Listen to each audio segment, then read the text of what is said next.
मशरिक के शायर का सपना कायद का एहसान है। मशरिक के शायर का सपना कायद का एहसान है। अपना पाकिस्तान है, अपना पाकिस्तान है, अपना पाकिस्तान है, अपना पाकिस्तान है। परचम चांद सितारे वाला सबका दिल और जान है। New castle Christian network Samson Javed की जानब से तमाम अहले वतन को 75 साल डायमंड जुबली मुबारक हो।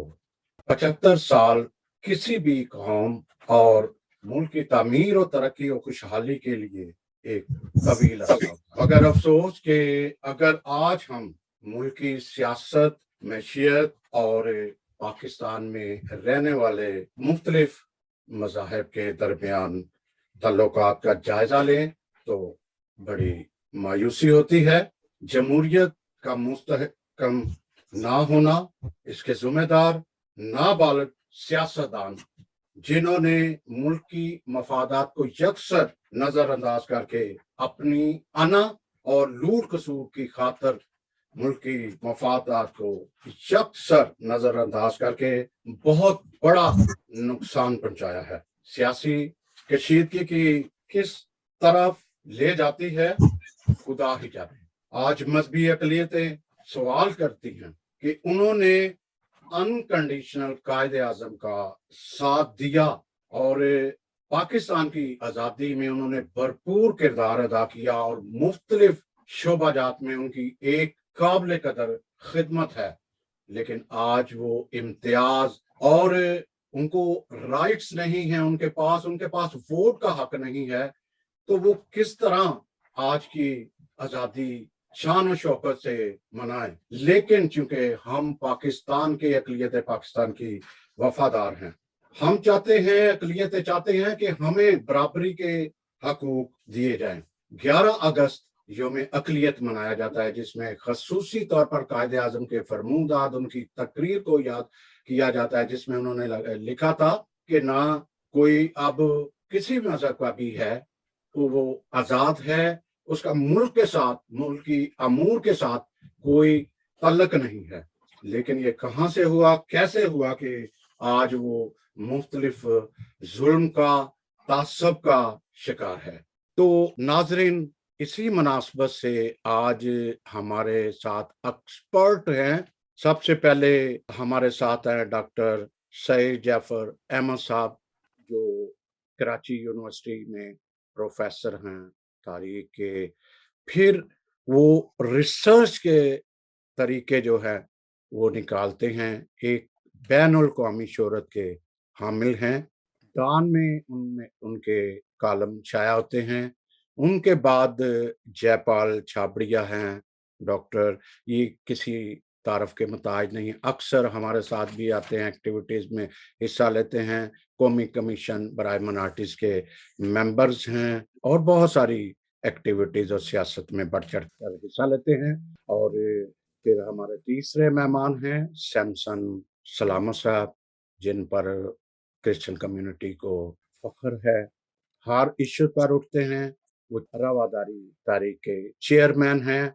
इस हवाले से भी वो कोशां हैं कि तमाम मज़ाहिब के लोग मिलकर हम रवादारी लाएं, और हिंदू क्या, मुस्लिम क्या, सारे मज़ाहिब के इनके साथ शामिल हैं। और हमारी जो मेज़बान हैं advocate Nadia Hamid, high court की वकील हैं, बहुत अच्छी एंकर, बहुत सारे प्रोग्राम चैनल्स पे मुख्तलिफ देती हैं, प्रोग्राम करती हैं, और एज ए मेहमान भी होती हैं, माहिर कानून हैं।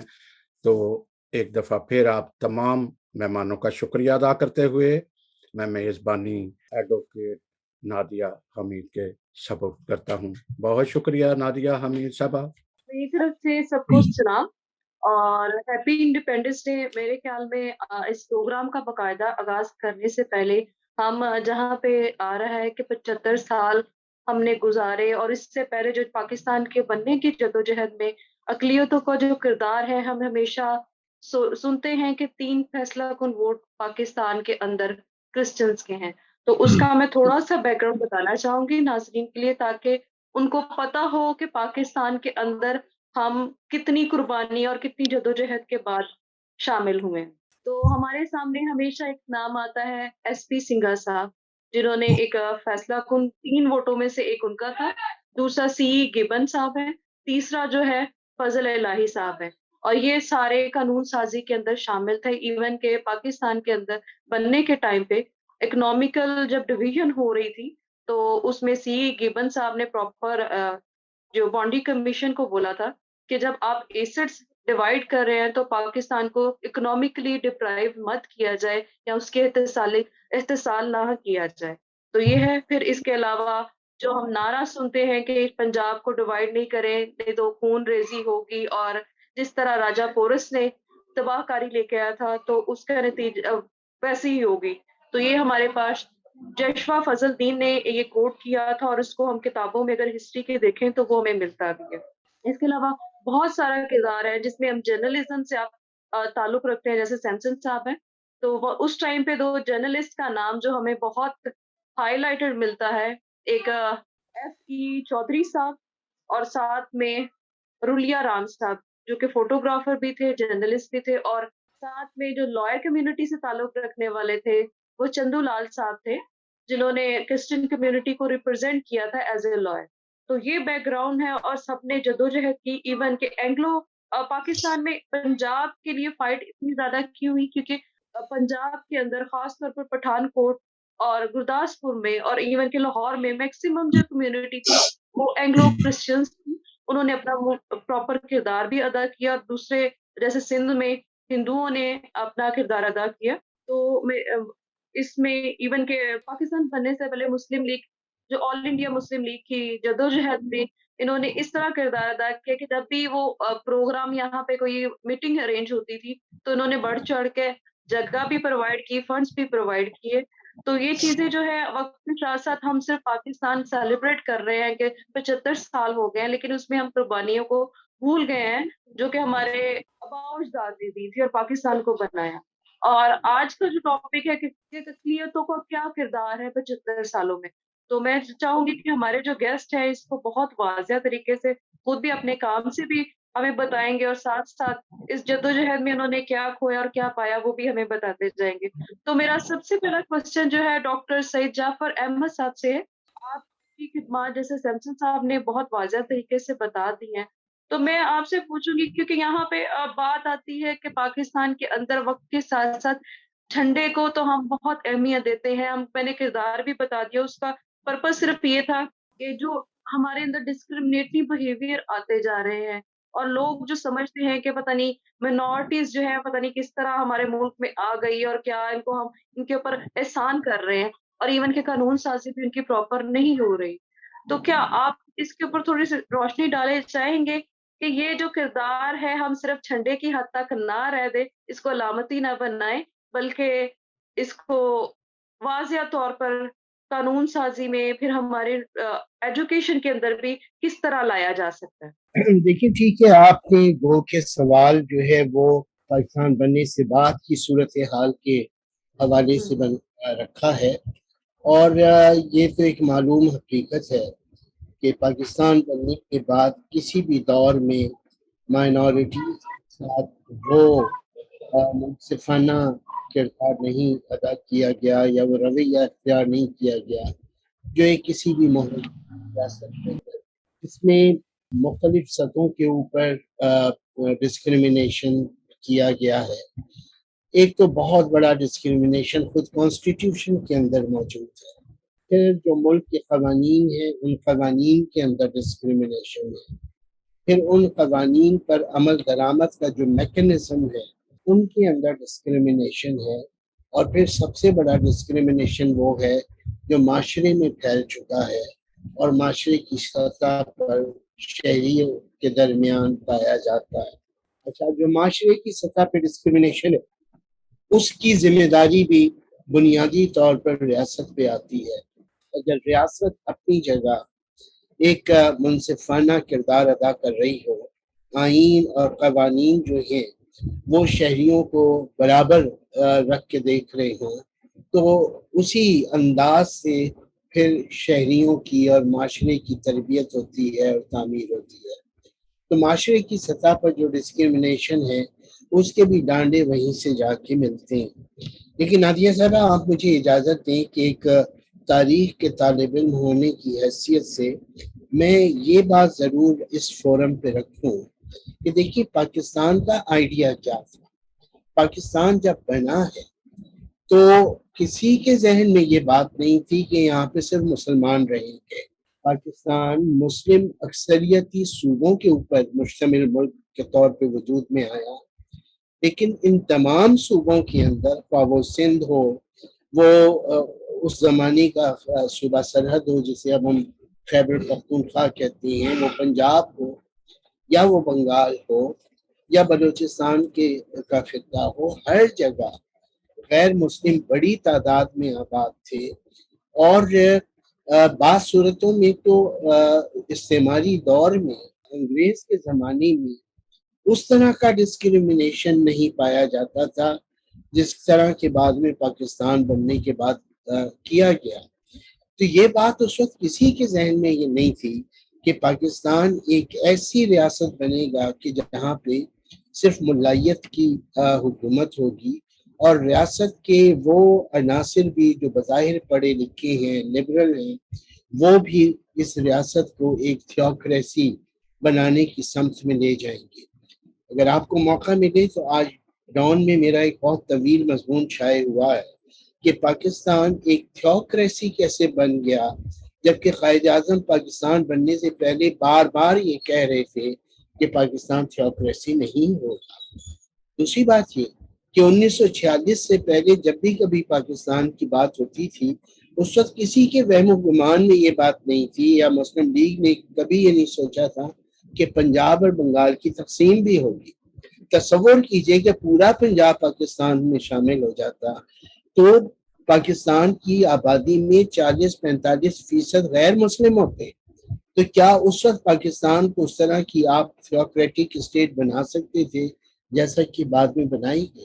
پاکستان بنا اس لیے کہ وسیع تر ہندوستان میں، متحدہ ہندوستان میں جو کمیونل ایشو ڈیولپ ہوا، اس کمیونل ایشو کو حل نہیں کیا جا سکا، اور اس میں قائد اعظم مسلسل یہ کہتے رہے کہ دیکھیے مائنورٹی اور میجورٹی کا ایشو ہے، اس کو ریزالو کریں، اور اس کے لیے ضروری ہے کہ جو مائنورٹی ہے اس کو اس کی حیثیت سے، جو بھی اس کی عددی حیثیت ہے اس سے زیادہ نمائندگی دیں، جس کو ہم افرمیٹو ایکشن کہتے ہیں۔ جب آپ اس کو افرمیٹو ایکشن دیں گے تو پھر وہ میجورٹی کے قریب تر آ جائے گی، اور یہ نیشن بلڈنگ کے لیے بڑا یوزفل ہوگا۔ پاکستان بننے تک یہ مطالبہ منظور نہیں ہو سکا، اور بالآخر تقسیم ہوئی۔ تو 11 اگست کی تقریر جس کا ہم اکثر حوالہ دیکھتے ہیں، اس تقریر کے اندر جناح صاحب کی پوری پولیٹیکل فلسفی موجود ہے۔ اس تقریر میں وہ جی سر، میں آپ کی بات کاٹ رہی ہوں، لیکن میں اسی پہ آنا چاہ رہی ہوں۔ پولیٹیکل فلسفی جو ہے وہ میں اس کے اوپر آپ سے کوشچن بھی کرنا چاہوں گی، کیونکہ آپ ہسٹری کے پروفیسر ہیں اور آپ ہسٹری ڈپارٹمنٹ میں ہیں۔ تو میرا کوشچن ہے کہ ہم انسانی حقوق کی بات کرتے ہیں پاکستان کی، اگر قائد اعظم کی شروع کی تقریریں دیکھی جائیں تو قائد اعظم تو خود ایک ویسٹرن ایجوکیشن حاصل کر کے پاکستان آئے تھے۔ اس ٹائم پہ یو این او کی بھی بنیاد رکھی جا رہی تھی اور ساری یہ باتیں ہو رہی تھی جو پاکستان میں اس ٹائم پہ پاکستان بننے سے پہلے ہوئی ہیں۔ کیا اس ٹائم کی جو فارمیشن تھی وہ قائد اعظم پہ انفلوئنس تھی، جو کہ اس آئیڈیالوجی کو وہ لے کے آئے، اور اس کی کتنی امپلیمنٹیشن ہو سکی قائد اعظم کے ٹائم میں اور اس سٹارٹنگ کے ایرا میں 71 سے پہلے کی بات کر رہی ہوں۔ دیکھیے میں عرض کروں کہ قائد اعظم کا پاکستان بننے سے پہلے بھی اور پاکستان بننے کے بعد بھی ایک نیشن ہڈ کا کانسیپٹ، اور وہ کانسیپٹ یہ تھا کہ ایک قوم پہ جو بھی افراد ہوتے ہیں، چاہے کسی نسل کے ہوں، کسی زبان کے ہوں، کسی بھی مذہب کے ہوں، ان سب کے لیے قوانین یکساں ہونی چاہیے اور ریاست ان کے لیے جو ہے وہ ایک غیر جانبدار کردار ادا کرے. ان کا خیال یہ تھا کہ قیام پاکستان سے پہلے مائنورٹی اور میجورٹی کا جو ایشو تھا اس میں پرابلم یہ تھی کہ اندیشہ یہ تھا کہ مائنورٹی ہمیشہ کے لیے مائنورٹی بن جائے گی اور میجورٹی میجورٹی بنے گی. اس کے لیے انہوں نے بڑے حل بتائے. انہوں نے ایک حل یہ بتایا کہ جو مائنورٹی ہے اس کو اس کے پروپورشن سے زیادہ ریپرزنٹیشن دے دو. ایک اور حل انہوں نے بتایا.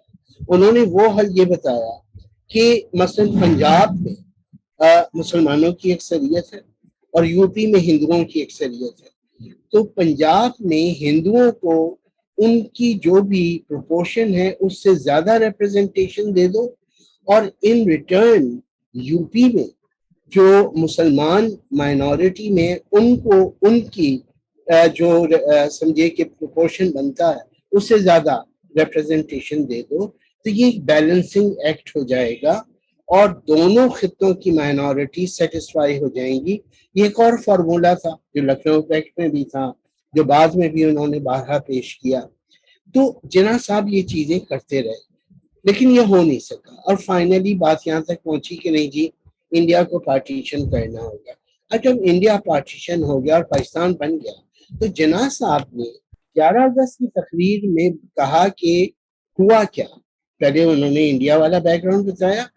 انہوں نے کہا کہ ہم ایک نیشن نہیں بن سکے لہذا پارٹیشن کرنی پڑی. انہوں نے ایک سکسیس سٹوری بتائی. انہوں نے کہا کہ انگلینڈ میں برسا برس تک کیتھولکس اور پروٹیسٹنٹس کے درمیان اختلاف رہا. یہ اختلاف سیاسی معنوں میں حل اس وقت ہوا جب اسٹیٹ نے اپنے آپ کو نیوٹرل ڈکلیئر کر دیا.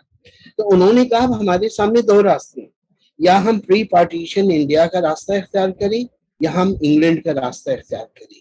تو انہوں نے واضح طور سے کہا کہ اگر ہم وہ والا راستہ اختیار کریں جو برطانیہ نے اختیار کیا, یعنی یہ کہ اسٹیٹ جو ہے نیوٹرل ہو گئی, تب آپ دیکھیں گے کہ with the passage of time Hindus would cease to be Hindus and Muslims would cease to be Muslims, not in the religious sense because that is the personal faith of an individual, but as the equal citizens of the state.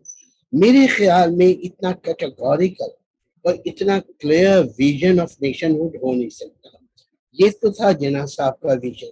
اب پاکستان بننے کے بعد کیا ہوا, میں سمجھتا ہوں unfortunately جو سب سے پہلا اقدام ہوا اس ویژن کے خلاف وہ 1949 جو آبجیکٹیوز ریزولوشن پاس کیا کانسٹیٹوئنٹ اسمبلی نے, وہ تھا. آبجیکٹیوز ریزولوشن کے الفاظ یہ ہیں کہ whereas sovereignty over the entire universe belongs to Almighty Allah, who has transferred his sovereignty to the people of Pakistan, who would exercise this sovereignty through their representatives in the parliament. اس کا مطلب یہ ہے کہ آپ نے ایک theocratic model create کیا. تو کانسٹیٹوئنٹ اسمبلی میں جو نان مسلمس بیٹھے ہوئے تھے انہوں نے کہا یہ کیا کر رہے ہیں آپ, جناح صاحب کا ویژن دیکھیں اور آپ کیا کر رہے ہیں.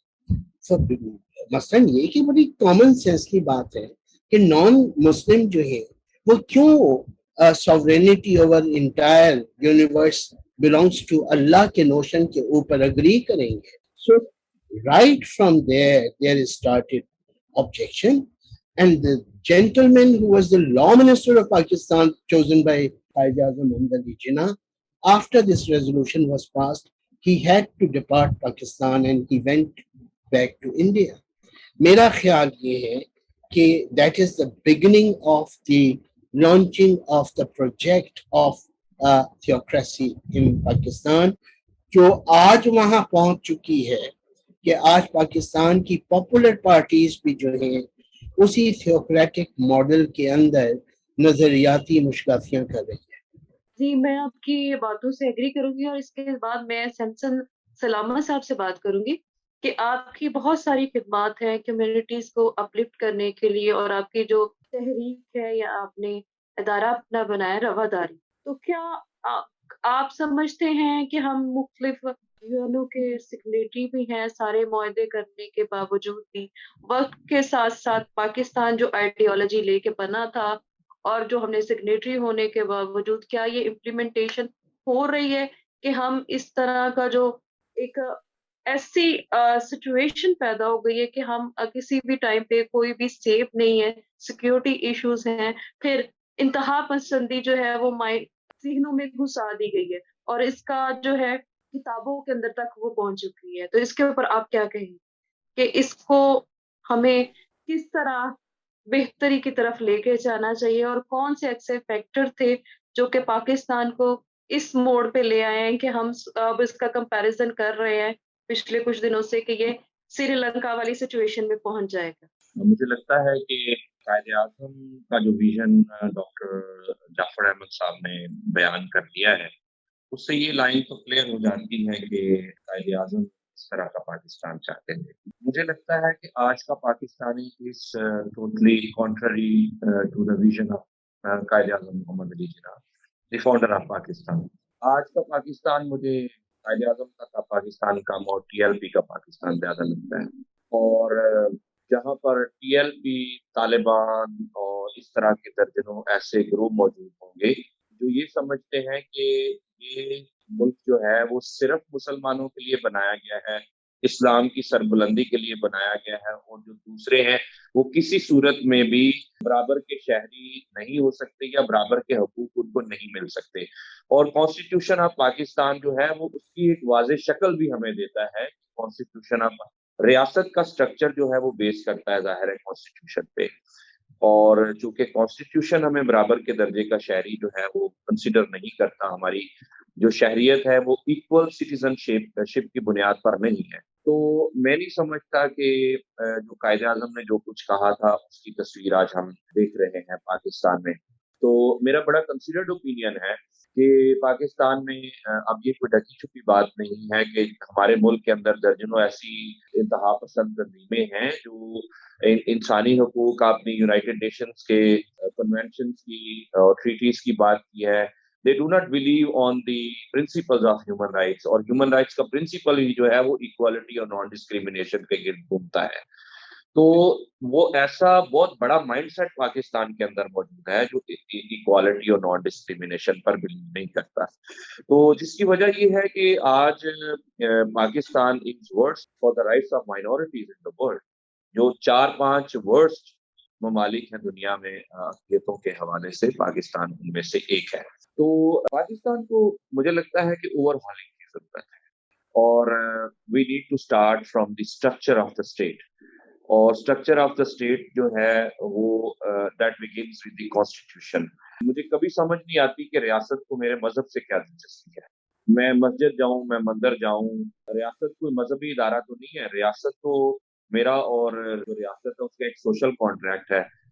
میرا مذہب کوئی بھی ہو، میری ریاست کو اس سے کوئی دلچسپی نہیں ہو. میں ریاست کا شہری ہوں، مسلمانوں کے برابر ٹیکس دیتا ہوں. تو پھر اگر میں مسلمانوں کے برابر ٹیکس دیتا ہوں تو میرا اسٹیٹس ایز اے سٹیزن جو ہے وہ ان کی نسبت جو ہے وہ کیوں کم ہے؟ میری حیثیت جو ہے وہ ایک شہری کی حیثیت سے محض اس لیے کہ میں ایک مسلمان شہری نہیں ہوں، میری حیثیت جو ہے وہ ان سے کم کر دی گئی. تو میں سمجھتا ہوں کہ ہمیں ریاست کے سٹرکچر سے سٹارٹ کرنا پڑے گا. ریاست سب کی سانجھی ہونی چاہیے، مذہب سب کا اپنا اپنا ہونا چاہیے. میں سیکولرزم پر بلیو کرتا ہوں، اور ریاست کے انفارچونیٹلی سارے نظام کے اندر مذہب کا بے دریغ استعمال جو ہے وہ کیا گیا، اسٹارٹنگ فرام 1949 آبجیکٹیو ریزولوشن جس کا ڈاکٹر جعفر صاحب نے ذکر کیا ہے. اور پھر وہ جو ہے وہ آہستہ آہستہ جو ہے وہ ایسا شرائط کیا ہے ہمارے سوسائٹی کے اندر کہ پچھلی چند عیدوں سے تو احمدیوں کے گھروں پر چھاپے مارے گئے ہیں کہ وہ قربانی بھی جو ہے وہ نہیں کر سکتے. مطلب قربانی کے لیے بھی، حالانکہ قربانی تو آپ کو پتہ ہے دوسرے قربانی کا تصور تو دوسرے مذاہب کے اندر بھی جو ہے وہ موجود ہے. مجھے لگتا ہے کہ انسٹیٹیوشنل ڈسکریمنیشن. سینسل صاحب، میں آپ کی بات کو انڈورس کروں گی کہ اس ٹائم پہ جو ابھی پالیسیز چل رہی ہیں اس کے مطابق دو جو کمیونٹیز ہیں، خاص طور پہ ایک کرسچن اور دوسری احمدی، ان کو ہر ایک فیلڈ میں پیچھے لے کے آیا جا رہا ہے. جعفر صاحب، میرا ٹارگٹ آپ ہی ہے، لیکن میں صرف یہ کہہ رہی ہوں کہ جو ہمارے یہاں انریگولیرٹیز پیدا ہو رہی ہیں اس پہ تھوڑا سا اس کو الیبوریٹ کر دیا جائے. جی سیمسن صاحب. देखिए, मुझे लगता है कि जितनी भी माइनॉरिटीज़ हैं, मासवाए 1-2 माइनॉरिटीज़ के जो पाकिस्तान में बहुत वीआईपी माइनॉरिटीज़ समझी जाती हैं। बाकी सब लोग जो हैं वो एक ही चक्की में जो है वो पिस रहे हैं, क्योंकि सवालात बुनियादी हैं। जब तक वो बुनियादी सवालात जो हैं वो तय नहीं होंगे, तब तक किसी एक कम्युनिटी को एक प्रॉब्लम है तो किसी दूसरी को दूसरी है।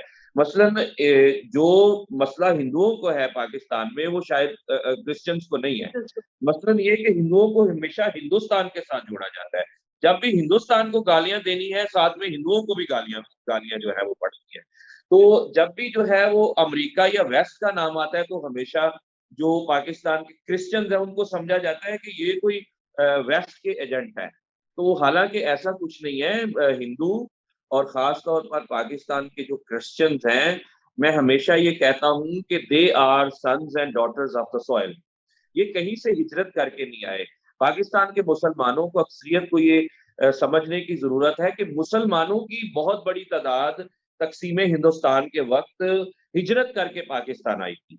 पाकिस्तान के हिंदू और पाकिस्तान के मसीही ये कहीं से हिजरत करके नहीं आए, ये यहाँ के ही लोग हैं। ये हमारे आबाओ-अजदाद तो यहीं के हैं। हमारा तो दिल जो है वो चीरा जाता है। मतलब हम मैं तो लिटरली जो है वो रो पड़ता हूँ जब मैं सोचता हूँ कि 1947 में कोई आए और हमारे आबाओ-अजदाद को आकर कहे कि आप तुम जो है वो पहले दर्जे के शहरी नहीं हो, क्योंकि तुम मुसलमान नहीं हो, तुम्हारा मज़हब जो है वो फ़र्क है।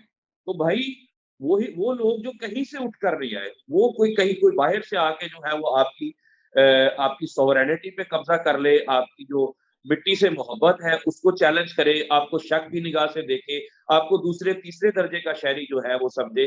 तो बाबा ये मामला जो है वो ज़रूरत से ज़्यादा संगीन हो चुका है, और अगर रियासत पाकिस्तान के ज़िम्मेदार इसको एड्रेस नहीं करेंगे, तो फिर देखिए डंडे कब तक जो है वो लोग। थैंक यू शमसद साहब। अभी मैं जयपाल साहब से कहूँगी कि अपना माइक जो है अनम्यूट करिए। और दूसरा मेरा आपसे जो क्वेश्चन है कि वक़्त के साथ-साथ हमने मुख्तलिफ दोनों स्पीकर से सुना है, जिस तरह मिनॉरिटीज़ का मुख्तलिफ जगह पे इस्तेसाल हो रहा है। क्या मिनॉरिटी वर्ड हम लोगों के लिए यूज़ करना मुनासिब है? अगर है क्यों?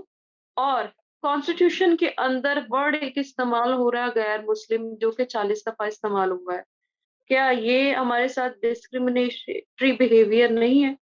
और जी ख़ास तौर पे बात की थी अभी जॉनसन साहब ने कि बहुत सारी प्रॉब्लम्स आ रही हैं, बहुत कुछ हो रहा है।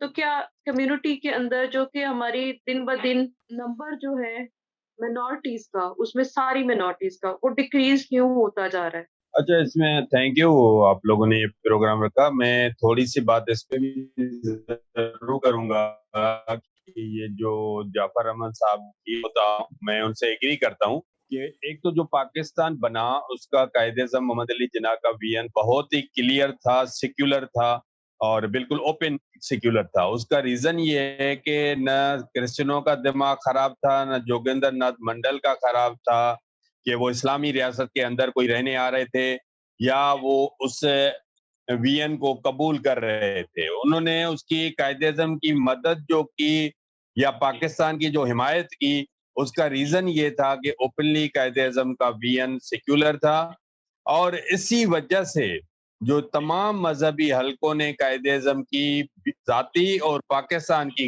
मुखालफत की थी, जिसमें जमात इस्लामी, जमीयत उलमा हिंद, खाकसार तहरीक, इन तमाम तंजीमों ने पाकिस्तान बनाने की मुखालफत की थी और जोगिंदर नाथ मंडल इनका सपोर्टर था। जॉइंट बंगाल में मुस्लिम लीग की हुकूमत नहीं बन सकती थी, उसके 22 पार्लियामेंटेरियन थे।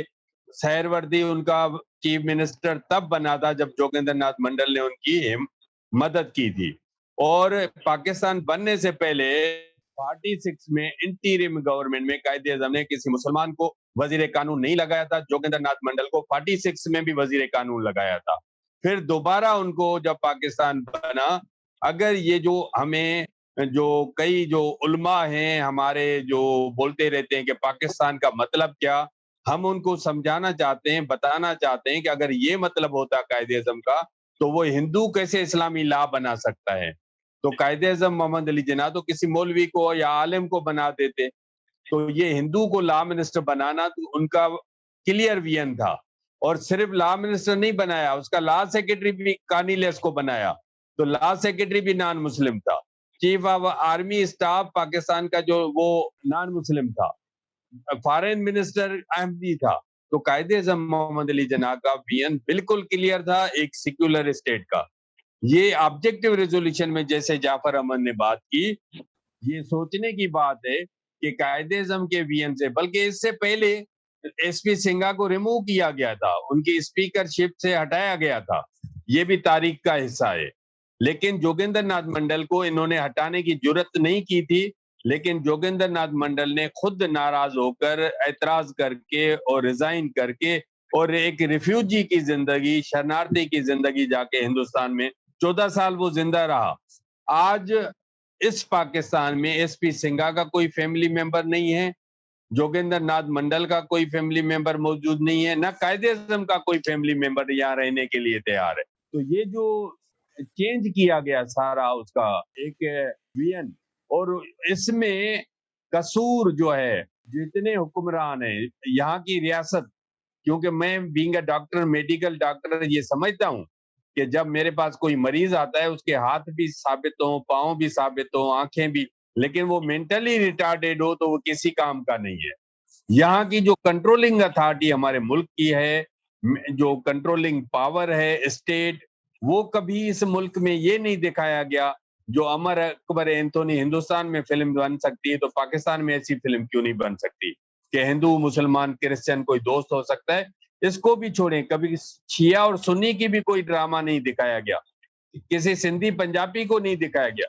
तो यहाँ पे जो मीडिया है उसका रोल, मैं आपकी बात, सॉरी, मैं आपकी बात काट रही हूँ, मैं आपसे अभी बिल्कुल मिनाटी मुत्तफिक हूँ। मैं और इस मिनाटी तरह पे निसाब के अंदर से मटेरियल भी हटा दिया गया कि जो कि मिनॉरिटी से ताल्लुक रखने वाले हीरोज थे जिन्होंने कंट्रीब्यूशन की पाकिस्तान ओके, ये बनने में। ठीक है, हो सकता है हटाया गया हो, क्योंकि मैं तो हाई स्कूल में था, तो मैं तो जब सारे लोग मेरी तरफ देखते थे, जब महमूद गजनवी हर दफा सोमनाथ मंदिर पे हमला करने जाता था तो सारे मुसलमान मेरी तरफ देखते थे, या राजा जयपाल को भी उसने मारा था। तो अभी पता नहीं वो लेसन है या नहीं है, तो मुझे पता नहीं है।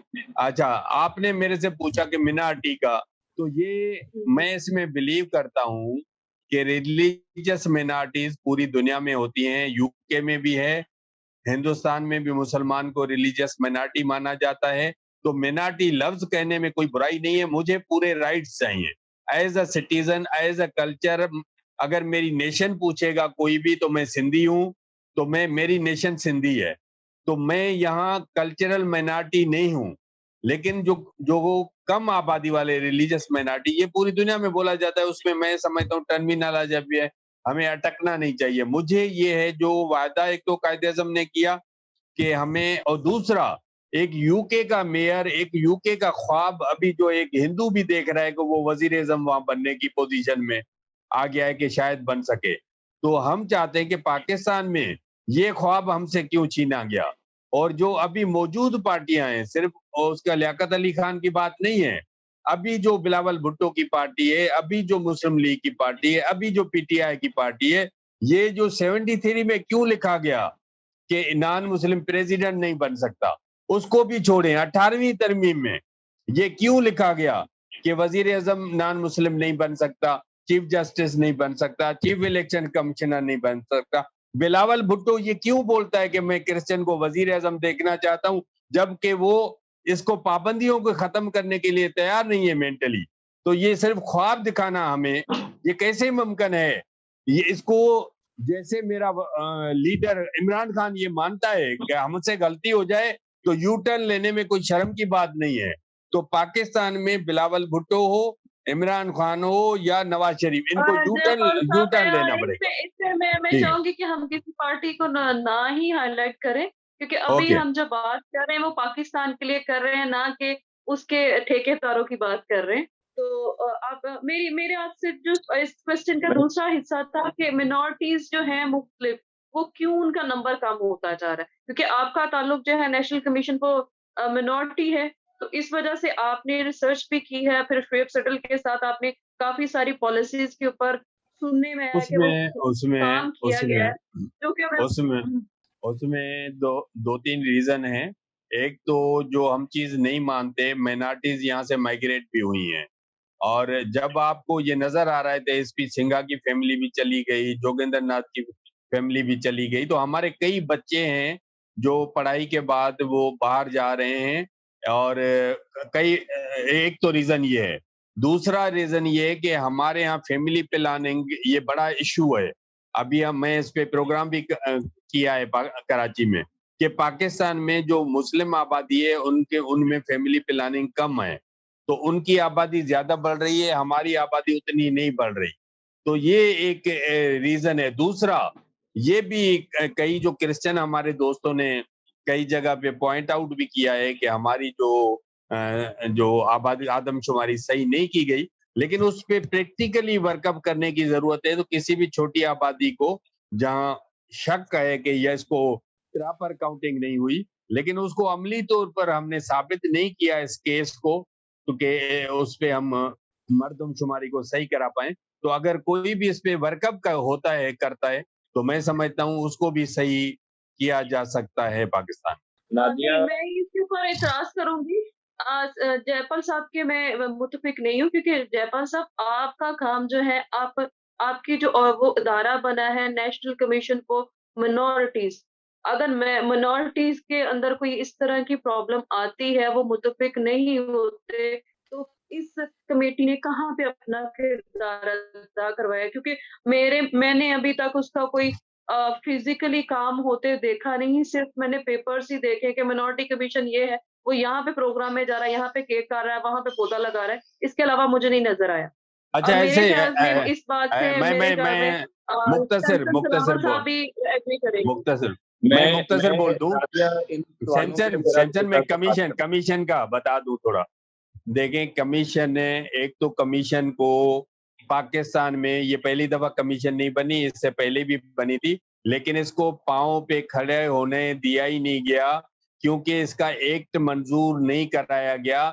और ये पहली दफा इमरान खान ने किया कि कमीशन का चेयरमैन एक नॉन मुस्लिम हिंदू को लगाया, नहीं तो पहले चेयरमैन भी मुसलमान को किया जाता था। एक तो ये, दूसरा पहली दफा ये वन स्टेप थोड़ा बेहतर हुआ है। अभी हमने एक्ट बना के कंप्लीट कर लिया है, जब एक्ट ये मंजूर अभी नहीं हुआ, पीटीआई की गवर्नमेंट ने भी नहीं कराया, अभी भी मुझे लग नहीं रहा कोई जल्दी में, जब तक एक्ट मंजूर नहीं होगा तो इसकी बजट अपनी नहीं होगी। हमारे पास सोर्सेज नहीं है कि हम अपने तौर पर कोई भी, आप जैसे बोल रही थी उसको, हम कोई रिसर्च स्टडीज वो नहीं करवा सकते।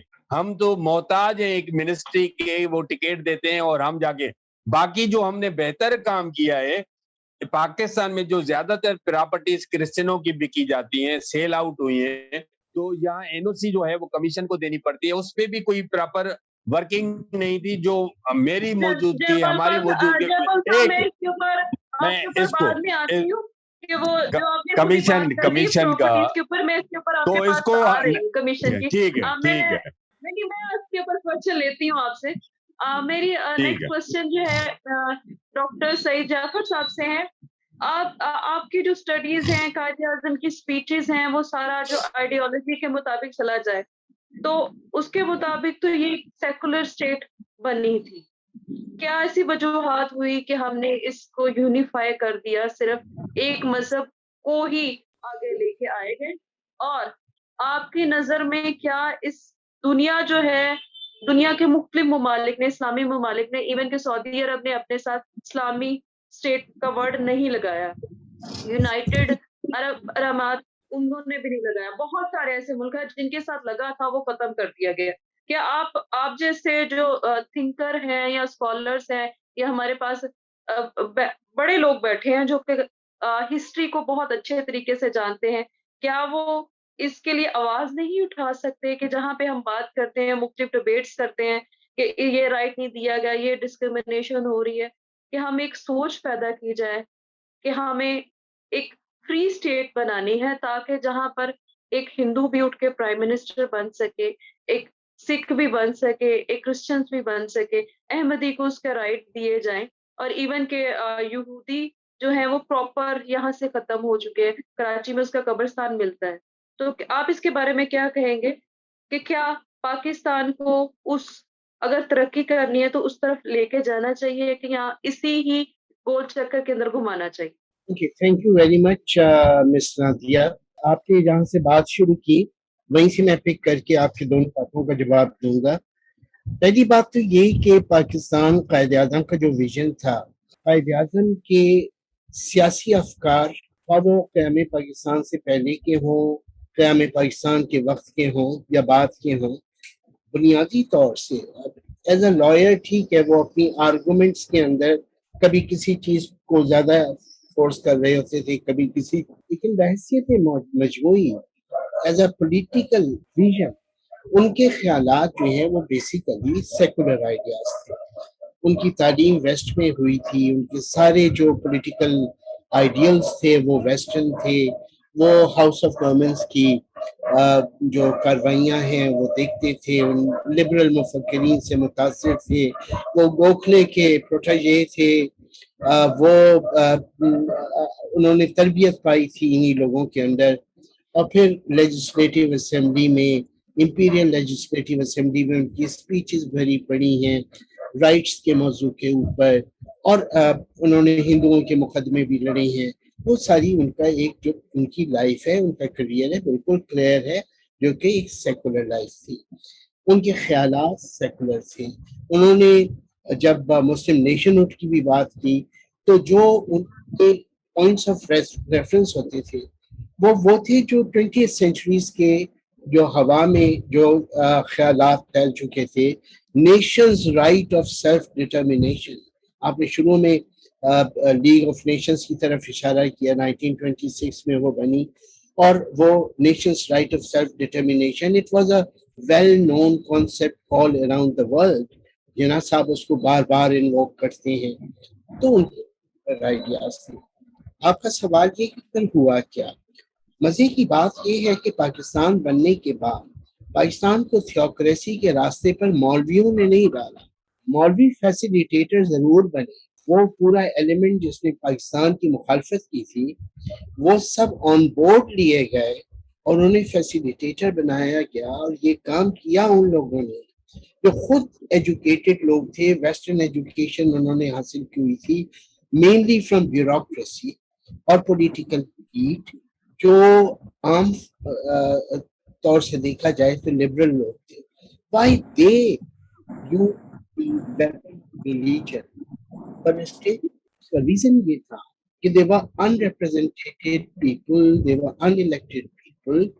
वो पाकिस्तान पे एक हाईली सेंट्रलाइज्ड रेजीम करना चाहते थे, वो पाकिस्तान पे एक ऐसा आइन मुसल्लत करना चाहते थे जो बहुत ज्यादा मरकजियत पसंदाना आइन होता।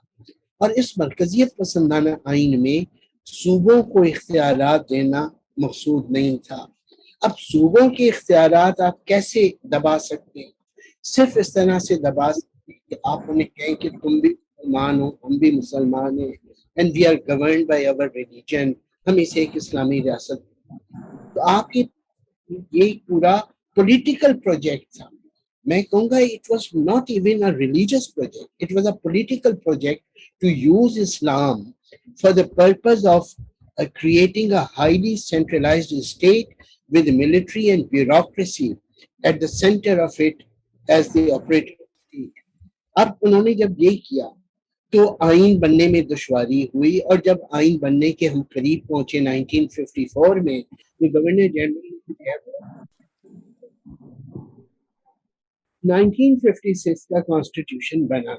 और आपके सवाल के दूसरे हिस्से की तरफ मैं आता हूँ। 1956 के कॉन्स्टिट्यूशन में जब उन्होंने पाकिस्तान का नाम इस्लामी जमहूरिया पाकिस्तान रखा, तो असेंबली में सवाल हुआ कि या ये जमहूरिया होनी चाहिए या ये इस्लामी होनी चाहिए, क्योंकि जमहूरिया और रिपब्लिक होती है, रिपब्लिक के अंदर sovereignty belongs to the people. आप इसे इस्लामी जमहूरिया कह रहे हैं, what about the non Muslims living in Pakistan? तो यू नो AK ब्रोही साहब जो बहुत बड़े वकील बन के बाद में सामने आए, उन्होंने आर्गुमेंट ये दी कि देखिए जॉर्डन की जो हुकूमत है या जॉर्डन की जो रियासत है, उसका भी तो नाम जो है हैशमाइट किंगडम ऑफ जॉर्डन है। तो अगर वो हैशमाइट किंगडम ऑफ जॉर्डन है तो उसमें नॉन हैशमाइट्स भी तो रहते हैं। تو اگر یہ اسلامی جمہوریہ ہوگی تو اس میں غیر مسلم بھی تو رہیں گے. I mean, it's such a illogical argument کہ ایک تو پہلی بات یہ کہ وہ ایک کنگڈم ہے, اس میں بادشاہ کے نام سے, جیسے سعود کے بادشاہ سعود نے اپنے نام سے اپنی مملکت کا نام سعودی عرب رکھ لیا, اسی طرح سے جو ہاشمائٹ تھے انہوں نے اپنے نام سے اپنے کنگڈم کا نام ہاشمائٹ رکھ لیا. ہمیں پاکستان میں یہ بتایا جا رہا ہے کہ اسی طرح سے یہ اسلامی جمہوریہ ہوگی, لیکن اس میں نان مسلمس بھی رہیں گے. لیکن اس کانسٹیٹیوشن کے اندر نان مسلمس کو کے ساتھ ڈسکریمنیشن ہوا, 62 کے کانسٹیٹیوشن میں ہوا. اور یہ بات صحیح کہتے ہیں کہ 1973 کے کانسٹیٹیوشن میں جو کہ یونینیمس کانسٹیٹیوشن ہے, اس میں یہ ڈسکریمنیشن کم نہیں ہوا بلکہ بڑھا. ایک تو اس کے اندر for the first time it was declared that Islam shall be the state religion of Pakistan. This was not there in the previous constitutions. ریاست کو کیا مذہب ہوتا, لیکن بھٹو صاحب نے ریاست کا بھی مذہب طے کرنا مناسب سمجھا. پھر اس کے اندر صدر کے لیے رکھا کہ وہ مسلمان ہوگا. آپ فنڈامنٹل رائٹس کے چیپٹر کے اندر اور پرنسپلز آف پالیسی کے چیپٹر کے اندر سارے سٹیزنس کو ایکول قرار دے رہے ہیں, لیکن آگے جا کے آپ کہتے پریزیڈنٹ جو ہے وہ مسلمان ہونا چاہیے. اور پرائم منسٹر کے لیے اس وقت نہیں کہا گیا, لیکن پرائم منسٹر کا جو اوتھ رکھا گیا وہ اوتھ ایک نان مسلم لے گا نہیں, وہ تو ایک مسلم ہی لے سکتا ہے, اس کے ورڈز ایسے ہیں. بعد میں 18th امینڈمنٹ نے وہ بھی تکلف ختم کر دیا اور پرائم منسٹر کے لیے لکھ دیا کہ وہ بھی مسلم ہی ہونا چاہیے.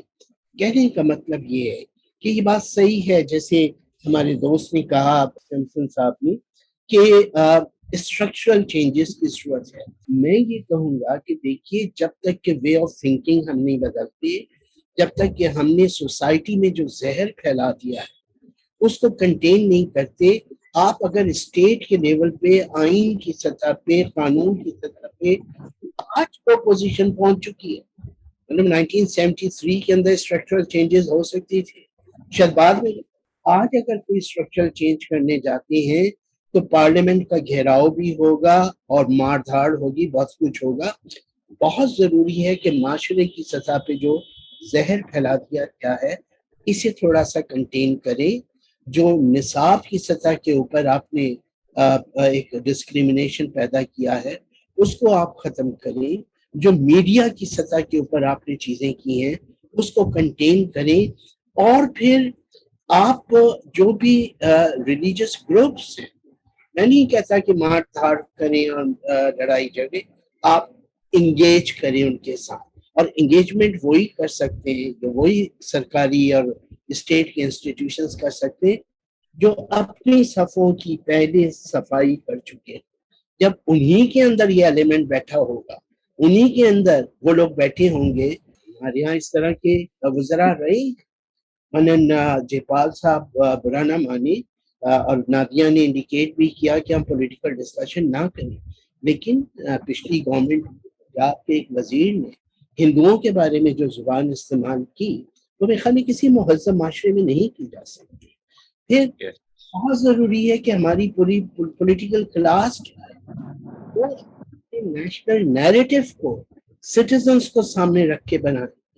کل لاہور میں جو نعرے لگے اور جو ہمارے بہت معروف اور بہت ہی مقبول لیڈر نے جس طرح سے پاکستان کا مطلب بیان کیا, پہلے وہ جماعت اسلامی کا نعرہ ہوتا تھا, اب وہ ان کا نعرہ ہے.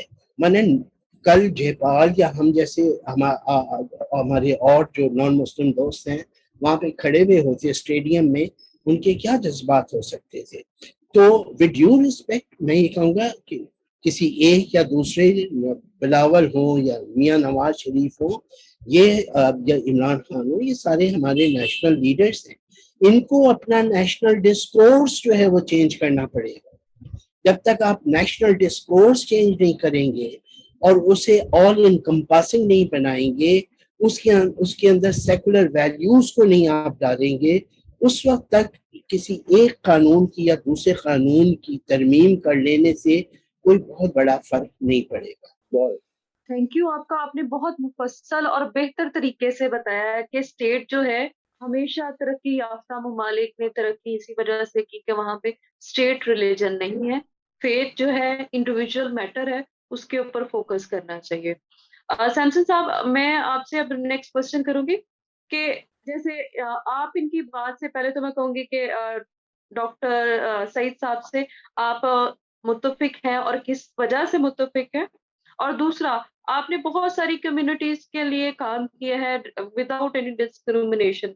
क्या आपको इसी तरह की ही सपोर्ट जो है बाकी कम्युनिटी से मिलती है, ताकि हम जो कौमी धारा में बेहतर तरीके से अपना किरदार अदा कर सकें? क्योंकि एनजीओज का काम जो है, जहाँ पे नकाइस है उसके आइडेंटिफाई करके उस अवाम को बेहतर तरीके से सहूलियात जिंदगी में हासिल करने में मदद करने का होता है। मैं आपके मौजूदा सवाल से पहले मैं जो एक सवाल पीछे था जो आपने डॉक्टर जयपाल से पूछा था, उस पे मैं अपनी राय देना चाहता हूँ क्योंकि ये सवाल बड़ा इम्पोर्टेंट है जी बिल्कुल। कि पाकिस्तान में बसने वाले वो शहरी जो मुसलमान नहीं हैं, वो अपने आप को क्या कहें और क्या कहा जाए, उनकी शिनाख्त क्या हो? कुछ लोग जो है उनको एतराज़ है कि हमें जो है वो अक़लियत क्यों कहा जाता है, और हमारी जो अक्सरियत के रहनुमा है वो कहते हैं जी हम तो आपको अक़लियत कहना ही नहीं चाहते, हम आपको अक़लियत समझना भी नहीं चाहते, लेकिन कॉन्स्टिट्यूशन को बदलना नहीं चाहते।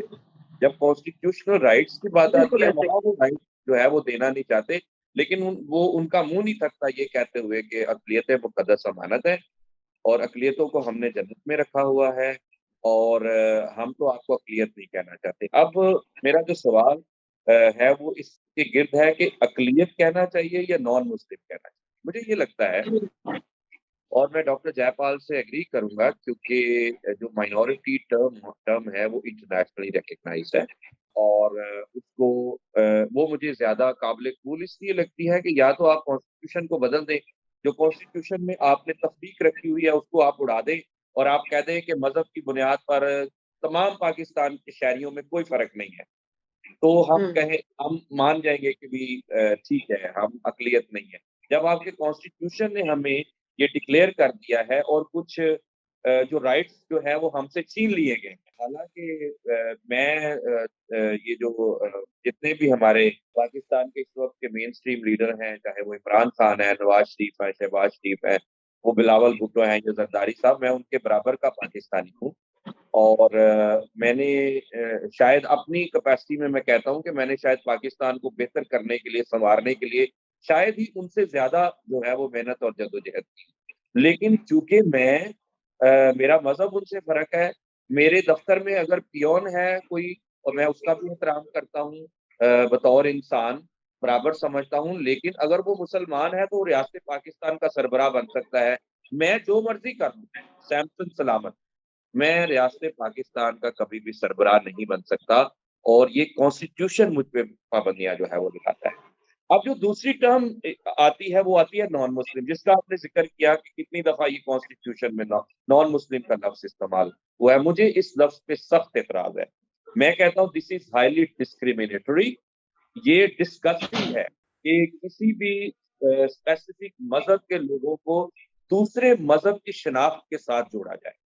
मसलन मैं ये कहता हूँ कि मेरी पहचान के लिए या एक मुसलमान की पहचान के लिए क्रिश्चियन की पहचान लगना क्यों ज़रूरी है? जबकि दोनों की एक इंडिपेंडेंट जो है वो पहचान है। मसलन अगर हिंदुस्तान के मुसलमान है, अगर हम उनको कहें नॉन हिंदूज़ क्योंकि हिंदुओं की मेजॉरिटी है ना। अमेरिका में हम मुसलमानों को कहें नॉन क्रिश्चियंस क्योंकि क्रिश्चियन की वहाँ मेजॉरिटी है। तो ऑब्वियसली हमारे मुसलमान बहन भाइयों को अच्छा नहीं लगेगा। तो मेरी पहचान जो है वो जो यहाँ माइनॉरिटीज़ के लोग हैं, क्रिश्चियन हैं, हिंदू हैं, सिख हैं, पारसी हैं, दूसरे हैं, या तो आप उनको पाकिस्तानी क्रिश्चियन कह लें, पाकिस्तानी हिंदू कह लें, पाकिस्तानी सिख कह लें, या आप एटलीस्ट माइनॉरिटी कह लें, लेकिन नॉन मुस्लिम कहना जो है वो मैं समझता हूँ कि बिल्कुल ज़्यादती है। दूसरी बात जो है, जो आपका अब सवाल आपने किया है कि डॉक्टर जाफ़र साहब से मैं क्यों एग्री हूँ। मेरा ये ख़्याल है कि डॉक्टर जाफ़र साहब ने जो जिन सॉल्यूशंस की तरफ इशारा किया है, मैं उनसे मुत्फ़िक हूँ। बल्कि मैं एक स्टेप जो है वो आगे जाना चाहता हूँ। पिछले कुछ अरसे में आप जानते हैं कि हमारे इस वक़्त भी जितनी भी मेन स्ट्रीम पॉलिटिकल पार्टीज़ हैं, इन्होंने मज़हब का कार्ड हर वक़्त इस्तेमाल किया है। जब भी इनको मौका मिलता है ये मजहब का कार्ड खेलते हैं, स्टार्टिंग फ्रॉम द बिगिनिंग। अभी भी ठीक है, नवाज शरीफ के खिलाफ भी इस्तेमाल हुआ, अभी रिसेंटली इमरान खान के भी खिलाफ इस्तेमाल करने की कोशिश की गई, इस तरह सो ऑन। बेनजीर के खिलाफ तो खैर बहुत ज्यादा इस्तेमाल हुआ। मैं समझता हूँ कि इन मेन स्ट्रीम पॉलिटिकल पार्टीज के लोगों को इनको बैठ के कुछ जो है वो तय करने की जरूरत है कि खास तौर पर मजहबी पैराए के अंदर हम किस हद तक जा सकते हैं और किस हद तक नहीं जा सकते। इस हद तक जो है वो ये जो मजहबी शिद्दत पसंद लोग हैं इनको रियासत पाकिस्तान में बर्दाश्त किया जा सकता है और इसकी रेड लाइन जो है वो क्या होगी। लेकिन मसला ये है कि हर कोई इनको अपनी सियासत के लिए इस्तेमाल भी करता है, अपने मुफादात के लिए इस्तेमाल करता है। जब ये चाहते हैं उनको इस्तेमाल करते हैं। जियाउल हक ने भी किया, परवेज मुशर्रफ ने भी किया, नवाज शरीफ ने भी किया, इमरान खान भी कर रहा है। अभी आप जानते हैं कि जब टीएलपी ने लास्ट धरना जो है वो दिया, जब इस्लामाबाद की तरफ मार्च कर रहे थे, तो पीटीआई ने बाकायदा ऐलान किया कि हम अगले इलेक्शन में जो है वो टीएलपी के साथ इत्तेहाद कर सकते हैं, सियासी इत्तेहाद कर सकते हैं। और पीटीआई के एक सेनेटर जो है वो साद रिजवी से मिलने भी गए। तो इसी तरह से कई कई मिसालें जो है वो दूसरी सियासी जमातों के, भुट्टो साहब ने भी इन मजहबी लोगों के साथ जो है वो कॉम्प्रोमाइज किया था। उसी कॉम्प्रोमाइज की वजह से आईने पाकिस्तान के अंदर बहुत सारी मजहबी मजहबी चीजें जो है वो डाली गई। तो मैं समझता हूँ कि इन सबको बैठने की जरूरत है और ये तय करने की जरूरत है कि रेड लाइन हमारी कौन सी। अगर ये हमारे तय कर लेंगे सियासतदान, तो फिर जो है वो अगली बारी जो है हमारे इदारों की है, जो कुछ तालिबान को गुड तालिबान समझते हैं, कुछ को बैड तालिबान समझते हैं। मैं ये समझता हूँ कि तालिबान तालिबान है, वो कभी गुड नहीं होते, कभी बैड नहीं होते, वो तालिबान है, उनका नाम ही काफी। तो ये जो इनको रहते हैं हम देते हैं ना मुख्तलिफ जस्टिफिकेशन की बुनियाद पर, ये सिलसिला जो है वो अब पाकिस्तान में खत्म होना चाहिए। तो ये in addition to what doctor Jafar Ahmad said, मैं ये स्ट्रांगली ये चीजें जो है वो रेकमेंड करना चाहता हूँ। जी जी, मैं संजय साहब आप दोनों से मुत्तफिक हूँ कि स्टेट को चाहिए कि उस तरह की मुत्तफिक पॉलिसीज बनाए जिससे उसके शहरी चाहे वो किसी भी मजहब से ताल्लुक रखते हैं उससे एक टाइम में एक ही तरह से मुस्तफीद हो सके। अब मेरा क्वेश्चन का दूसरा हिस्सा भी था कि क्या दूसरी कम्युनिटीज में इस तरह की हम आहंगी पाई जाती है कि वो पाकिस्तान को थैंक और यू, एक दूसरे को सपोर्ट करके पाकिस्तान की बेहतरी के लिए थैंक यू, काम कर सके। Thank you like for this तहरीक क्वेश्चन। आई एम रवादारी सॉरी, अपना वो काम करती है सबके साथ। मेरा तजर्बा जो है वो बड़ा जबरदस्त है। हमने 2015 में रवादारी तहरीक का आगाज किया था। आर्मी पब्लिक स्कूल पर हमला जब हुआ और उससे पहले बेशुमार दहशतगर्दी की कार्रवाइयां पाकिस्तान में हो चुकी थी, हालात बहुत खराब थे जब हमने रवादारी तहरीक शुरू की। तो रवादारी तहरीक में एक जबरदस्त मॉडल है जिसको शायद रियासत पाकिस्तान को सीखने और समझने की भी जरूरत है। और रवादारी तहरीक में सब मज़ाहब के लोग शामिल हैं और इसमें एक खूबसूरत बात यह है, जो एक हमने उसूल बनाया हुआ है कि हम किसी का मजहब नहीं पूछते। जो हम रियासत के ऊपर जो है वो बात करते हैं ना कि जब रियासत को मेरे मजहब से दिलचस्पी नहीं होनी चाहिए, वो मेरा मजहब क्यों पूछती है। शनाख्ती कार्ड में भी मजहब पूछती है, पासपोर्ट में भी मजहब पूछती है, आजकल तो निकाहनामे में भी कुछ इस तरह के हलफनामे जो है वो आना शुरू हो गए हैं। तो रियासत को जो है वो इन चीजों में दिलचस्पी नहीं। तो हम रवादारी तहरीक में जो बंदा आता है, हम किसी मैं का आपकी बात में ऐड करती जाऊं कि निकाहनामे में नहीं है सिर्फ, यहाँ पे तो अब कोर्ट्स के अंदर लाइसेंस लेने के लिए भी आपको डिक्लेरेशन देनी पड़ेगी खत्म नबूवत की, वो तो यस कंपल्सरी कर दिया गया वहाँ एक चीज के हासिल करने की। यस। तो मैं एक तो ये कि हम रवादारी तहरीक के अंदर हजारों लोग इस वक्त एसोसिएटेड है हमारे साथ पूरे पाकिस्तान में। हमने कभी किसी का मजहब नहीं पूछा, मजहब सबका अपना अपना है। हम जब रवादारी तहरीक में होते हैं तो हम रवादारी तहरीक के कारकुन होते हैं और पाकिस्तान से इंतहा पसंदी के खात्मे और यहाँ पर जो रवादाराना जो एक सोच है उसको फरोग देने के लिए काम कर रहे थे। हमारा तजर्बा जो है वो बहुत अच्छा। मुझे लगता है कि पाकिस्तानी सोसाइटी में अब अभी भी रवादारी के जज्बा मौजूद है। वो जो जरासीम है हमारी सोसाइटी के अंदर वो अभी भी मौजूद है। अभी भी हम देखें कि हमारे लोग जो है बावजूद इसके कि जो लोग हमें क्रिसमस मुबारक कहते हैं, क्रिसमस पर उनको हमारे मुसलमान बहनों और भाइयों को बड़ी लानतें और तोहमतें सुनना पड़ती है, लेकिन फिर भी वो बात नहीं आती। हिंदुओं को होली और दिवाली विश करने पर लोगों को जो है वो बड़ी तनकीद का सामना करना पड़ता है। ایون بلاول بھٹو جو ہے وہ جب ہولی یا دیوالی کی تقریب میں گئے کراچی میں تو ان کو بہت ساری باتیں جو ہے وہ سننا پڑی، لیکن لوگ باز نہیں آتے۔ اس کا مطلب یہ ہے کہ ہماری اکثریتی آبادی جو ہمارے مسلمان بہن اور بھائی ہیں ان کے اندر ابھی بھی وہ جو صوفی تھاٹ ہے، جو ہم سمجھتے ہیں کہ انٹرفیتھ ہارمنی، ہر کسی کی ایکسیپٹنس، رسپیکٹ، وہ والا جذبہ جو ہے وہ موجود ہے، اور اس حوالے سے میرا رواداری تحریک کے پلیٹ فارم سے تجربہ جو ہے وہ بہت اچھا ہے۔ تھینک یو آپ کا۔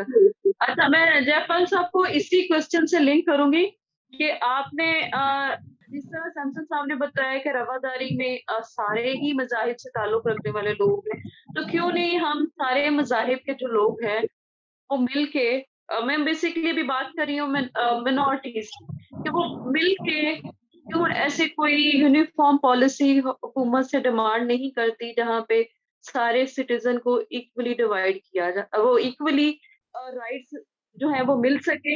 اور ابھی تک میری جو نظر میں یہ نہیں آیا کہ ہندو کمیونٹی میں سے یا سکھ کمیونٹی میں سے یا کسی اور کمیونٹی میں سے کرسچن کے لیے اسپیسیفکلی وہ سپورٹ نہیں آتی جو کہ آنی چاہیے۔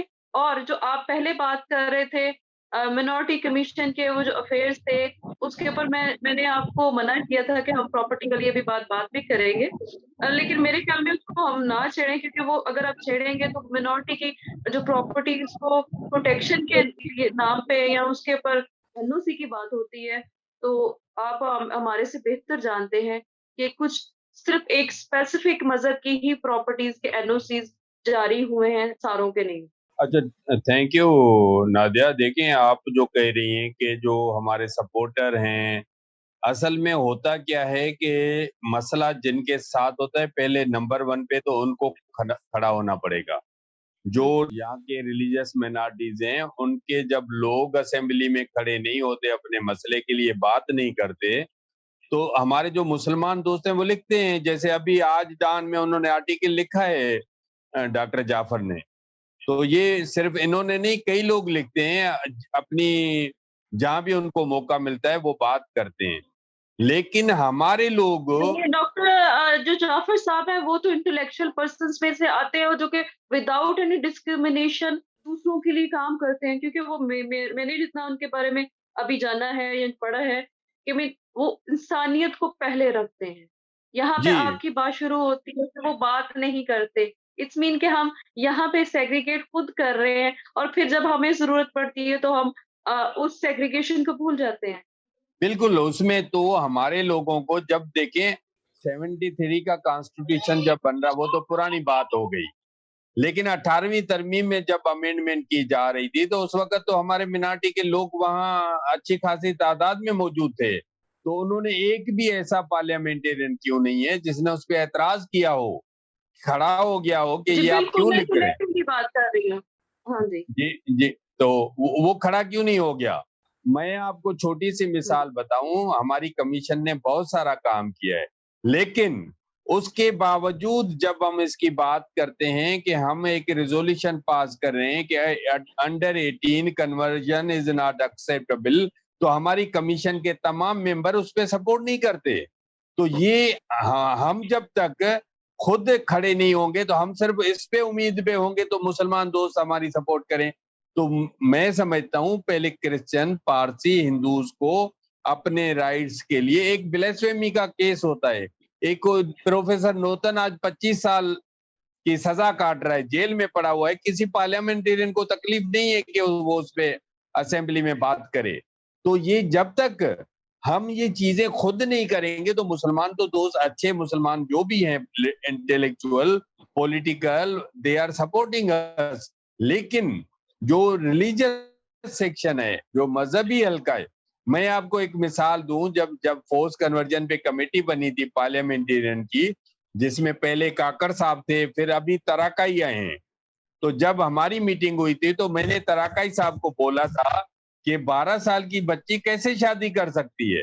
اس نے بولا کہ میں نے اپنی بچی کی شادی کروائی ہے 12 سال میں۔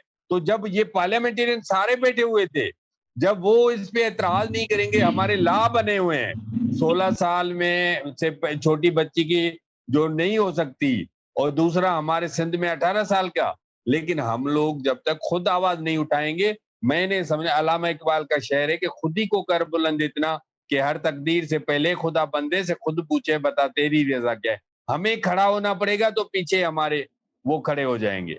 जी, मैं आपकी बात से एग्री करती हूँ और इवन कि मैं इस पे भी बात करती हूँ कि आप बात करें फोर्स कन्वर्जन की या चाइल्ड मैरिज की, तो अगर हम पूरी कंट्रीज के अंदर एक सेकुलर लॉज लेके आ सकेंगे तो ही उनकी इम्प्लीमेंटेशन आ सकेगी, क्योंकि अगर मजहब के नाम पे हम डिवाइड करते जा रहे हैं तो जनरल लॉज जब तक नहीं बने जाएंगे, जब तक हम स्पेसिफिक एक तबके के लॉज उसके ऊपर फोर्स करते जाएंगे, अच्छा, तो फिर जो इसमें हमारे पास नादिया, हालात आ रहे हैं इसी इसमें तरह इससे बदतर हो ना, गए। नादिया, इसमें एक सेंटेंस में बता दूं कि जो फोर्स कन्वर्जन है 1927 में ऑल इंडिया मुस्लिम लीग ने रेजोल्यूशन पास किया था। कायदे आजम साहब की उसकी रहनुमाई में उस वक्त मुसलमान लड़कियां कन्वर्ट होती थी और ये रेजोल्यूशन मौजूद है। उन्होंने रेजोल्यूशन पास किया था कि under 18 conversion is not acceptable. और कायदे आजम ने एक उसको भी फॉलो किया था कि जब शादी की थी तो रत्ती की उम्र बिल्कुल 18 साल की जब हुई थी तब उन्होंने उसको शादी की थी, नहीं तो उनके घर उनका आना जाना पहले से मौजूद था। तो ये जब मुस्लिम लीग अपने दौर में ये चीजें कर चुकी है, उन्होंने रेजोल्यूशन पास किया है, तो लेकिन हमारी जो अल्टीमेट जो पार्लियामेंट है, लॉ पासिंग अथॉरिटी पार्लियामेंट है, commission is not law passing authority. तो हम जब तक उसको खड़े नहीं हो जाएंगे और हम अपनी आवाज नहीं उठाएंगे तो ये हो नहीं सकता है पाकिस्तान। मैं इस पे जी बिल्कुल ऐसा ही है। और मेरे मेरे नजदीक ये है कि अब हम सारी मिनॉरिटीज को और इंटेलेक्चुअल्स को मिला के इस तरह की एक लॉबिंग करनी चाहिए कि हम आने वाले 25 सालों में या आने वाले सालों में हम जो है पाकिस्तान के अंदर जिस तरह उसका हुज्जम गिरता जा रहा है मिनॉरिटीज के मामले में, और मिनॉरिटीज के साथ डिस्क्रिमिनेशन हो रही है, और इवन मैं कहती हूँ कि इस दायरा कार के अंदर जो मार्जिनलाइज हमारी कम्युनिटी के अलावा जो तबके हैं वो भी आते जा रहे हैं। उसमें अब अगर दोवा ज़ारा का केस जो है वो हमारे सामने है कि यहाँ पे जो इस वबा का शिकार जो है वो खाली हम मिनॉरिटीज नहीं है, मुस्लिम भी आते जा रहे हैं चाइल्ड मैरिज के ऊपर। तो हमें उसके ऊपर रोकथाम करनी चाहिए ताकि हम पाकिस्तान का बेहतर तरीके से इमेज जो है दुनिया के सामने लेके आ सके। और इसके अलावा हम बहुत सारे सोशल मीडिया कैंपेन्स हैं, वो ट्रेंड भी बन रहे हैं और हम अप्रिशिएट कर रहे हैं कि फीमेल्स को और मिनॉरिटीज को जो काम करते हैं, तो क्या हम उनकी अप्रिसिएशन को सिर्फ 1% तक महदूद ना रखें बल्कि सब तक लेके आए ताकि सब ही अपना एक फाल किरदार पाकिस्तान की तामीर में बना सके और अदा कर सके, और पाकिस्तान जो है बेहतर तरीके से दुनिया के सामने आए और जो हमारे जिन जिन मुआहदे को हमने यूएनओ के साथ किया उसको पूरा कर सके। तो इसमें मेरी रिक्वेस्ट आप सबसे है, आप अपनी जगह अपनी अपनी कम्युनिटी में अपने अपने इदारों में अपनी अपनी जगहों पे बहुत सारा काम कर रहे हैं, लेकिन हमें जरूरत है कि मिलके बैठ के एक यूनिफॉर्म तरीके से चला जाए ताकि हम अपने मुल्क की बेहतरी के साथ साथ अपनी अपनी कम्युनिटीज और अपने अपने तबकों को भी बेहतर कर सकें। नादिया, क्योंकि वक्त ऑलरेडी बहुत हो चुका है और हमारे पास बहुत सारी अहम शख्सियात के मैसेजेस भी हैं, मिली नगमे भी हैं। सैमसन साहब, मैंने इसी वजह से अपना जो राय है और इनसे रिक्वेस्ट करके खत्म कर दिया ताकि आप आगे जो करना चाहते हो करें। जी, तो मैं अपने तमाम मेहमानों का शुक्रिया अदा करूँगा। नादिया, आज का आपका भी वक्त बहुत बिज़ी आप रही मुफ्ती चैनल पर, मैंने देखा आपको, आपने फिर भी टाइम निकाला। थैंक यू सैमसन सलामत साहब, आपने बहुत खूबसूरत बात की। अभी टाइम चूँकि कम होता है इसलिए फिर अभी मज़ीद वक्त लेना जो है वो बहुत मुश्किल होता है। और सईद जाफर अहमद साहब, डॉक्टर साहब, आपका बहुत शुक्रिया अदा करेंगे चूँकि आपकी शख्सियत ऐसी है, आप रिसर्च जो करते हैं, जो तारीख के आप माहिर हैं, हमें बहुत कुछ मिला, हमारे नाज़रीन को बड़ा एक अच्छी हक़ाइक़ सामने आए। आपका बहुत शुक्रिया। और इसी तरह डॉक्टर जयपाल छाबड़िया साहब, आपका भी बहुत शुक्रिया। कुछ पॉइंट्स ऐसे हैं, इसको बाद में डिस्कस जरूर करेंगे, क्योंकि 18वीं तरमीम आपका मौक़िफ़ था। मैं इस पे एक ख़ास प्रोग्राम कराएंगे कि 18वीं तरमीम ने हमारी अक़लियतों को ज़्यादा नुकसान नहीं पहुंचाया या आबादी का कम होना। तो आप सबका बहुत शुक्रिया। आप Thank you. देखिएगा, हमारे मैसेजेस हैं, बहुत ही मोहतरम शख्सियत जो हमारे साथ अटैच भी हैं, उनके मैसेजेस हैं, और उसके बाद खूबसूरत मिले नगमे हैं जो ख़ास हमारे चैनल के लिए तैयार किए गए हैं। बहुत शुक्रिया, तो बहुत शुक्रिया आप सब। Thank you, thank you.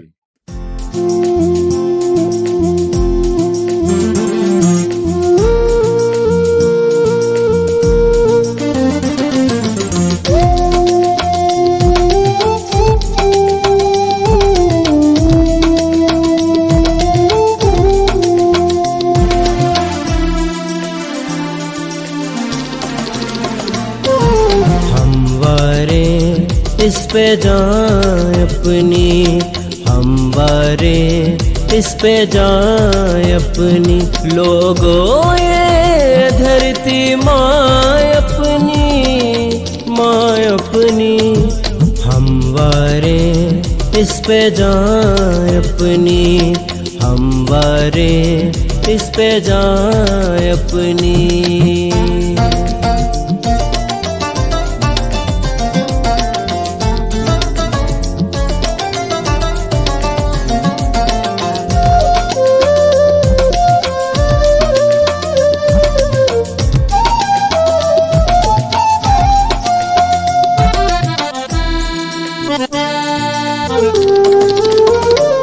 ये उगले फसलों का सोना, तुम इस पे सुख ही सुख बोना।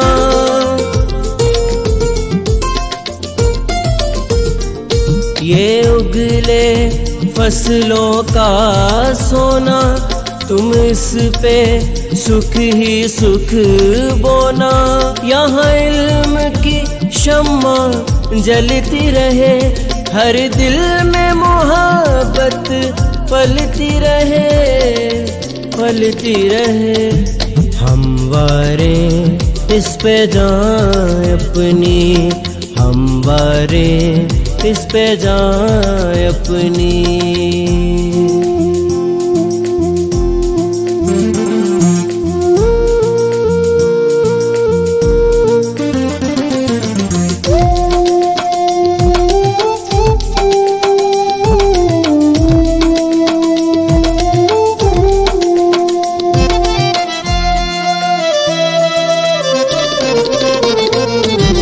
प्यार के सच्चे लगते हैं, इसे सब ही अच्छे लगते हैं। ये फूल हवा शबनम दे दे, खुशबू रंग और सरगम दे दे। सब हंसते रहे, कोई डर न रहे, यहाँ कोई भी बेघर न रहे। हम वारे इस पे जाएं अपनी, हम वारे इस पे जाएं अपनी।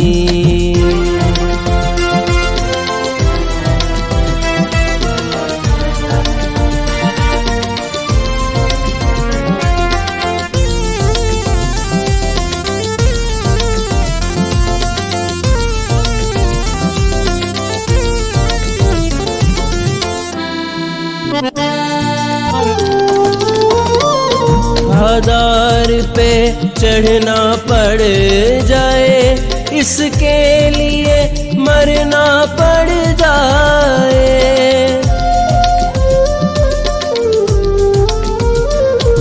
आधार पे चढ़ना पड़ जाए, इसके लिए मरना पड़ जाए।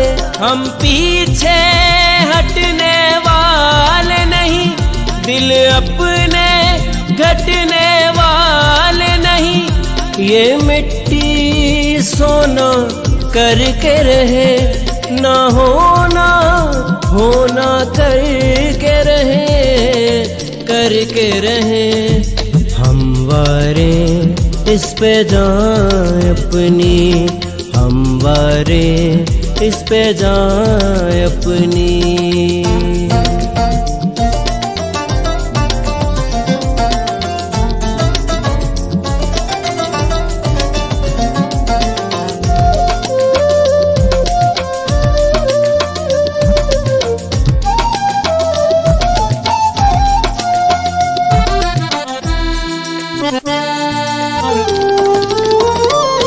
جو میلی آنکھ سے دیکھے کوئی ہم اپنا کلیجہ وار دیں گے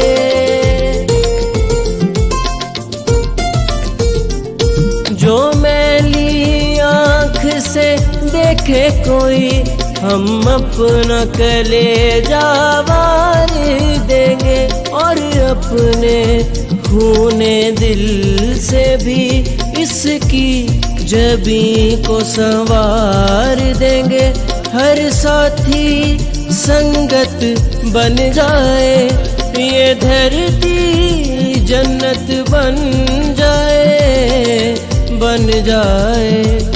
ہموارے اس پہ جائیں اپنی ہموارے اس پہ جائیں اپنی لوگوں یہ دھرتی ماں اپنی ہموارے اس پہ جائیں اپنی ہموارے اس پہ جائیں اپنی